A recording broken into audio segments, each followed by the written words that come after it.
사도신경으로 우리의 신앙을 고백드립니다. 전능하사 천지를 만드신 하나님 아버지를 내가 믿사오며 그 외아들 우리 주 예수 그리스도를 믿사오니 이는 성령으로 잉태하사 동정녀 마리아에게 나시고 본디오 빌라도에게 고난을 받으사 십자가에 못 박혀 죽으시고 장사한 지 사흘 만에 죽은 자 가운데서 다시 살아나시며 하늘에 오르사 전능하신 하나님 우편에 앉아 계시다가 저리로서 산자와 죽은 자를 심판하러 오시리라. 성령을 믿사오며 거룩한 공회와 성도가 서로 교통하는 것과 죄를 사하여 주시는 것과 몸이 다시 사는 것과 영원히 사는 것을 믿사옵나이다. 아멘. 찬송가 455장, 찬송가 455장 찬양드리겠습니다. 주님의 마음을 본받는 자, 그 맘에 평강이 찾아옴은 험악한 세상을 이길 힘이 하늘로부터 임함이로다. 주님의 마음 본받아 살면서 그 거룩하심 나도 이루리. 주 모습 내 눈에 안 보이며 음성 내 귀에 안 들려도 내 영혼 날마다 주를 만나 신령한 말씀 늘 배우도다. 주님의 마음 본받아 살면서 그 거룩하심 나도 이루리. 가는 길 거칠고 험하여도 내 맘에 불평이 없어짐을 십자가 고난을 이겨내신 주님의 마음 본받음이라. 주님의 마음 본받아 살면서 그 거룩하심 나도 이루리. 주 예수 세상에 다시 오실 그날의 무성도 변화하여 주님의 빛나는 그 형상을 다 함께 보며 주 찬양하리. 주님의 마음 본받아 살면서 그 거룩하심 나도 이루리. 이 시간 함께 나눌 하나님의 말씀은 출애굽기 22장 16절에서 31절 말씀입니다. 출애굽기 22장 16절에서 31절 말씀 다 같이 합독하겠습니다. 사람이 약혼하지 아니한 처녀를 꾀어 동침하였으면 납폐금을 주고 아내로 삼을 것이요, 만일 처녀의 아버지가 딸을 그에게 주기를 거절하면 그는 처녀에게 납폐금으로 돈을 낼지니라. 너는 무당을 살려두지 말라. 짐승과 행음하는 자는 반드시 죽일지니라. 여호와 외에 다른 신에게 제사를 드리는 자는 멸할지니라. 너는 이방 나그네를 압제하지 말며 그들을 학대하지 말라. 너희도 애굽 땅에서 나그네였음이라. 너는 과부나 고아를 해롭게 하지 말라. 내가 만일 그들을 해롭게 함으로 그들이 내게 부르짖으면 내가 반드시 그 부르짖음을 들으리라. 나의 노가 맹렬함으로 내가 칼로 너희를 죽이리니 너희 아내는 과부가 되고 너희 자녀는 고아가 되리라. 내가 만일 너와 함께한 내 백성 중에서 가난한 자에게 돈을 구워주면 너는 그에게 채권자 같이 하지 말며 이자를 받지 말 것이며 내가 만일 이웃의 옷을 전장 잡거든 해가 지기 전에 그에게 돌려보내라. 그것이 유일한 옷이라. 그것이 그의 알몸을 가릴 옷인즉 그가 무엇을 입고 자겠느냐. 그가 내게 부르짖으면 내가 들으리니 나는 자비로운 자임이라. 너는 재판장을 모독하지 말며 백성의 지도자를 저주하지 말지니라. 너는 내가 추수한 것과 내가 짜낸 즙을 바치기를 더디하지 말지며 내 처음 난 아들들을 내게 줄지며 내 소와 양도 그와 같이 하되 이래 동안 어미와 함께 있게 하다가 8해 만에 내게 줄지니라. 너희는 내게 거룩한 사람이 될지니 들에서 짐승에게 찢긴 동물의 고기를 먹지 말고 그것을 개에게 던질지니라. 아멘. 함께 이건 본문 말씀으로 거룩하라 라고 하는 제목으로 말씀을 나누려고 합니다. 하나님께서는 430년간 하나님의 자녀들 또 이스라엘 백성들을 애굽에서 구원해 내십니다. 그런데 하나님께서는 구름 기둥과 불 기둥으로 하나님의 약속의 땅으로 그들을 인도하시는데 하나님께서는 그 땅을 향해 감에 있어서 너무나 중요한 말씀을 하십니다. 물론 그 땅 가운데 계속 이어지는 광야 생활 가운데 하나님께서는 그들을 입히시고 먹이시고 그들의 필요를 채워주시면서 또 하나님의 살아계심과 전능하심을 보이시지만 또한 그들에게 너무나 중요한 말씀들을 하시는 것이 시내산에서 십계명과 또 여러 율법들을 말씀해 주시는 겁니다. 이런 율법들은 이스라엘 백성들이 앞으로 그들이 갈 그곳에서 이방 땅에서 그들과 같이 섞여 살면서 정체성을 잃어버리고 또 그들과 함께 살아가는 섞여 살아가는 것을 원치 않으시고 하나님의 자녀들이라면 어떻게 살아야 되는가, 하나님과 관계를 유지하는 것이 어떠한 것인가, 그리고 이웃과의 관계는 어떻게 살아가야 되는가, 어떻게 관계에 맺어야 되는가에 대한 이야기를 십계명과 또 여러 가지 계명들을 말씀해 주시는 거죠. 그래서 율법에는요, 십계명의 원리가 가장 밑바탕이 되어 있습니다. 그것은 하나님과의 관계와 이웃과의 관계, 하나님 사랑과 이웃 사랑이라는 본질적인 그 밑바탕에 사랑이라는 게 있다는 거죠. 우리는 앞부분에서 함께 살펴봤습니다. 약속의 땅에서 살아갈 때 그들이 이웃과의 관계에서 발생할 수 있는 일들을, 여러 크고 작은 일들을 또 예를 들어가면서 하나님께서는 참 잘 설명해 주시죠. 그들을 어떻게 배상해야 되는가, 그리고 그들의 재산에 피해를 입혔을 때 어떻게 해야 되는가에 대한 이야기를 나누었습니다. 이런 말씀들을 쭉 읽고 있다 보면 하나님은 참 자세하게 디테일하게 모든 상황을 또 이야기하시는구나, 하나님은 정말 세밀한 하나님이시구나를 알 수 있게 됩니다. 그렇다면 사람의 재산과 또 소유에 손해를 입히는 사람은 어떤 형태로든지 반드시 되갚아야 되었습니다. 자신의 잘못에 대한 책임을 져야 했던 겁니다.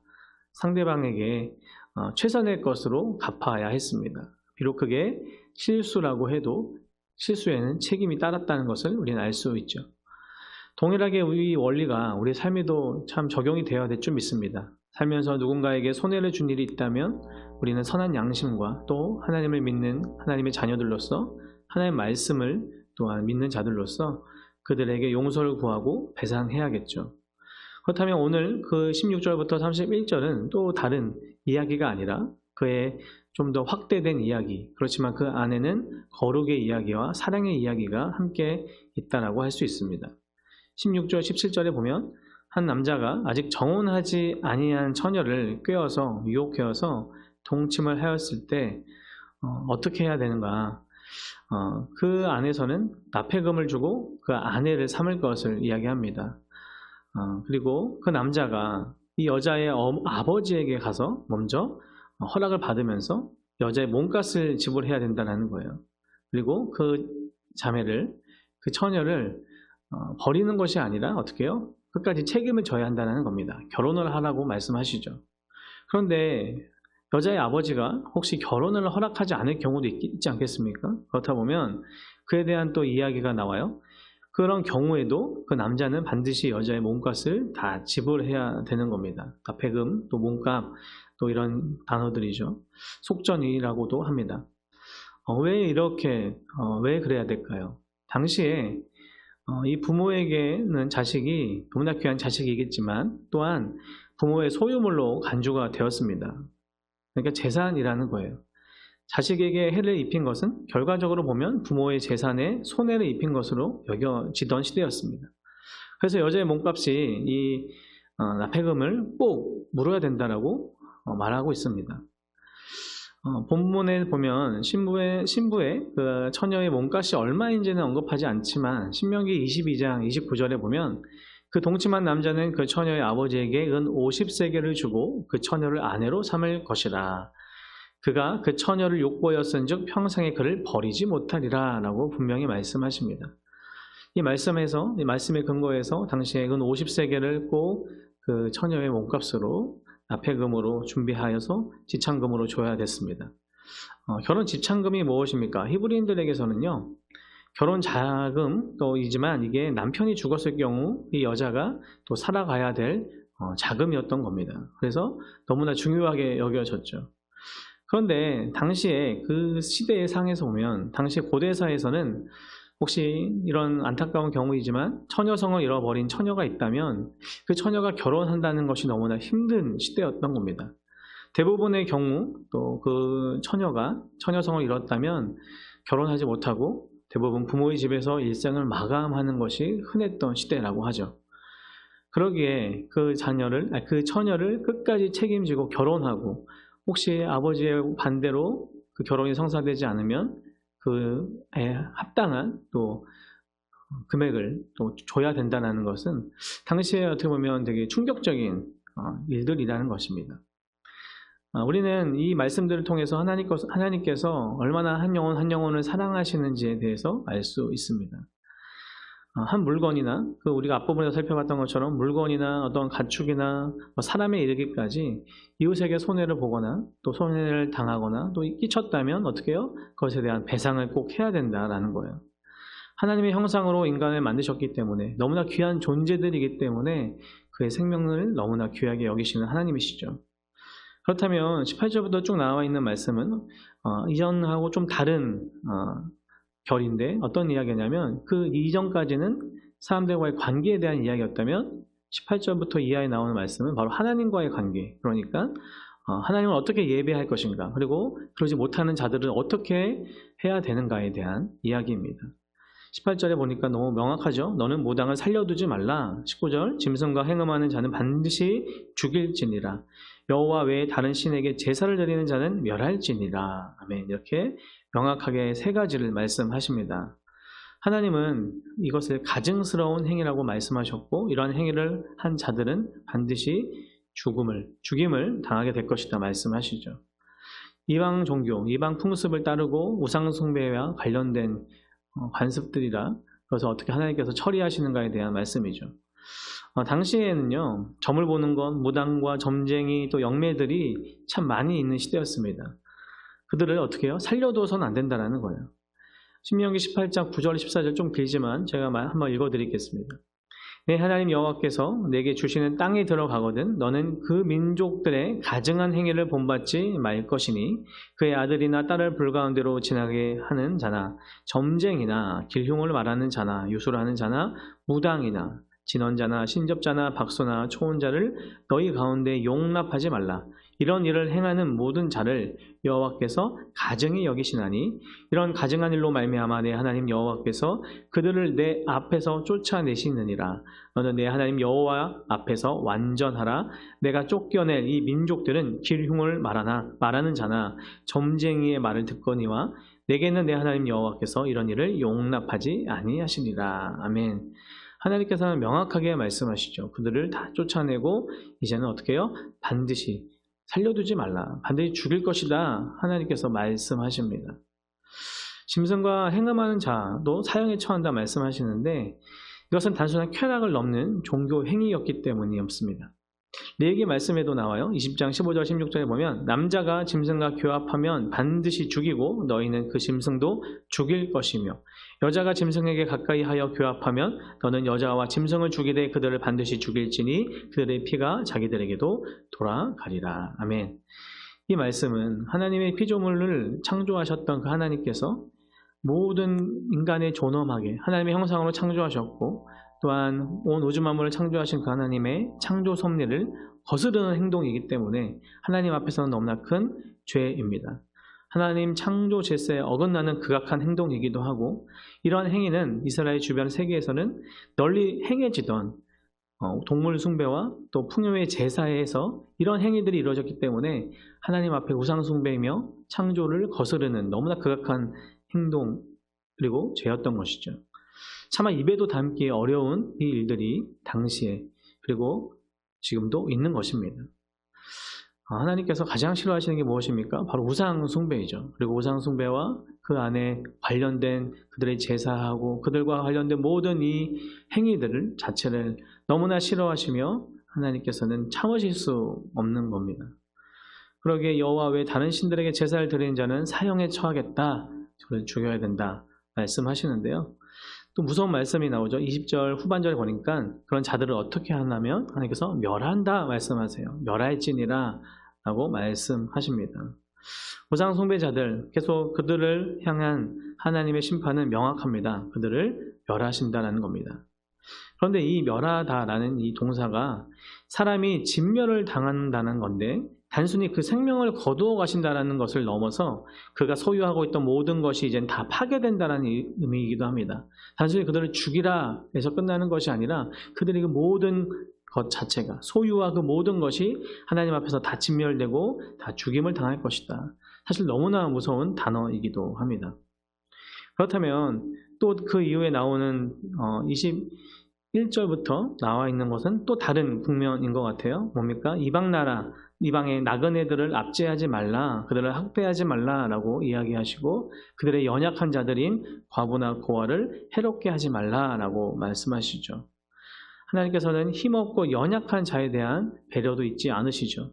하나님은 이스라엘 백성들이 이들이 앞으로 살아가야 할 그곳에 그리고 그들에게 들어온 나그네와 이방인들을 봤을 때 어떻게 해야 되냐 하면 그들 또한 애굽에 종살이 했었던 나그네였고 이민자였고 정말 그런 삶을 살았던 그들이기 때문에 그들에게 타국에서 이방인이 되었던 것을 경험했기에 그들 가운데 있는 나그네와 이방인을 학대하거나 함부로 대하지 않고 그들을 환대하고 그들과 함께 더불어 살 것을 말씀하십니다. 고아와 과부는 당시에 가장 천대받고 정말 누구의 도움 없이는 살아갈 수 없는 가장 연약한 자들이었습니다. 그들을요 천대하지 말게 하시는 거예요. 그들을 해롭게 하지 말게 하시는 겁니다. 그들의 부르짖음에 하나님께서는 반드시 들으시고 응답하신다라고 말씀하십니다. 이러한 말씀은 사실 신약시대까지 이어집니다. 그래서 초대교회에서는 의무적으로 과부와 고아 그리고 연약한 자들을 도우는 것이 사도행전에서 나와 있는 모습처럼 초대교회의 가장 큰 구제였습니다. 그렇다면 하나님을 경외하는 사람들이 하나님을 주로 믿고 오직 유일한 하나님이심을 믿고 이 말씀을 따르는 자들이 하나님과의 관계뿐만 아니라 이웃과의 관계 가운데 연약한 자들을 돌보고 함께 살라라고 말씀하시는 거죠. 좀 더 구체적으로 말씀하시는 게 뭐예요? 25절부터 나와 있는 거 보니까요. 돈을 구워 주었을 경우에도 채무보다 어떻게 해요? 그들을 함께 살 수 있는 그런 방법을 열어주는 겁니다. 이자를 받지 말라는 거예요. 그런데 당시에 고대 분동에 보면 모든 문화권에서 대부분의 그 지역의 사람들, 주변 사람들은요, 빌려준 곡물에 대해서 이자가 거의 33%에 달했다는 또 문헌들이 나오고 있어요. 그리고 만약에 돈을 빌려줬을 경우에는 20에서 25%의 이자를 꼭 받았다. 그런 것이 문헌들로 발견되어지고 있는데 오늘 하나님의 말씀은 어때요? 그것을 높은 이자를 아예 받지 말라고 하시는 거예요. 그러면서 그들에게 채권하거나 그들에게 그렇게 이야기하지 말라는 겁니다. 그러니까 하나님은 그들이 함께 살아감에 있어서 서로 유익을 구하고 이익을 구하는 것보다 한 영혼을 살리기 원하시는 거죠. 더불어 함께 살기 원하고 계신 겁니다. 좀 더 구체적인 이야기가 또 26절 이후에 나옵니다. 만약에 이웃이 얼마나 연약했으면, 가난했으면 남은 옷 하나를 전당 잡혔을 때 해가 지기 전에는 그에게 돌려보내라고 말씀하시죠. 당시에 팔레스타인 지방에는요, 일교차가 지금도 그렇지만 너무나 컸습니다. 해가 진 후에는 모포 없이는 자기 힘들 정도였습니다. 그러기에 고대 히브리인들은요, 오늘날 같이 이런 의복을 착용하지 않았고요. 당연히 넓고 길다란 천을 가지고, 큰 천을 가지고 온몸을 감쌌습니다. 그것이 그들의 옷이었어요. 그런데 그들은 이 일교차가 큰 그때 밤에는 이것이 그들의 이불이 되는 거죠. 가난한 자들은 그 옷 하나가 이불이 되고 그들에겐 전부였던 겁니다. 그러기에 하나님께서 참 세밀하세요. 가난한 자들의 옷은 돌려보내라고 말씀하시는 겁니다. 하나님께서는 그렇게 연약한 자들을 굽어 살피시는 것을 볼 수 있습니다. 28절부터 쭉 나와 있는 이야기가 뭡니까? 재판장 그리고 당시의 백성의 지도자들을 저주하지 말라라고 하십니다. 왜요? 그들을 세우신 분이 하나님이시기 때문이죠. 그리고 하나님께 드리는 이 제물들에 대해서 말씀하실 때 29절부터 그 이후에 어떻게 해요? 거룩하게, 구별되게 하나님의 뜻대로 하나님께서 제정해 주신 대로 그렇게 하나님께 가장 귀한 것으로 올려드리라고 말씀하고 있습니다. 말씀을 좀 정리하면서 마치려고 합니다. 우리가 계속 살펴보고 있는 이 출애굽기 말씀, 시내산에서 모세를 통하여 십계명을 허락하여 주시고 하나님께서 그들의 삶의 자리에서 어떻게 살아가야 할지를 구체적으로 말씀하십니다. 그 모든 것은 하나님의 사랑이 밑바탕이 되어 있다는 거예요. 하나님을 사랑하고 이웃을 사랑하는 것, 그것이 십계명과 복음, 성경 66권에 흐르는 가장 큰 주제라고 할 수 있습니다. 그러면서 하나님께서는 연약한 자들을 계속 바라보고 계십니다. 그리고 하나님 앞에서 거룩하지 않는 것들은 하나님께서는 정말 참으실 수 없는 하나님이시라는 거예요.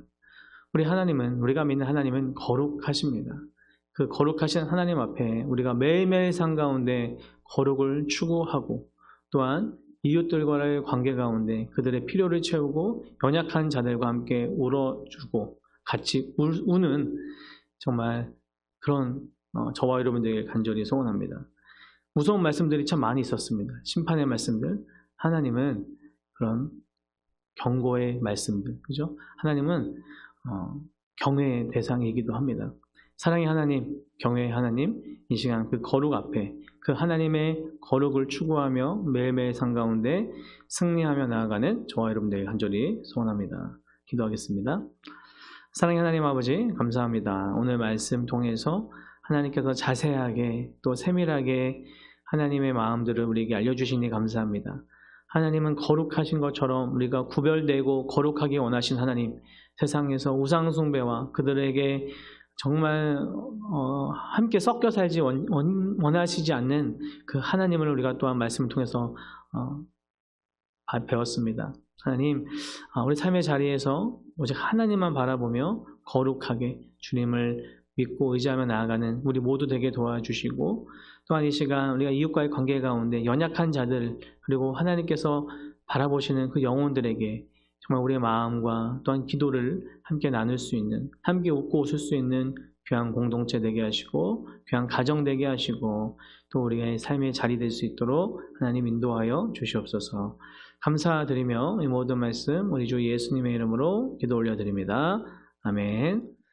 하늘에 계신 우리 아버지여, 이름이 거룩히 여김을 받으시오며 나라의 임하옵시며 뜻이 하늘에서 이룬 것 같이 땅에서도 이루어지이다. 오늘날 우리에게 일용할 양식을 주옵시고 우리가 우리에게 죄 지은 자를 사하여 준 것 같이 우리 죄를 사하여 주옵시고 우리를 시험에 들게 하지 마옵시고 다만 악에서 구하옵소서. 대개의 나라와 권세와 영광이 아버지께 영원히 있사옵나이다. 아멘.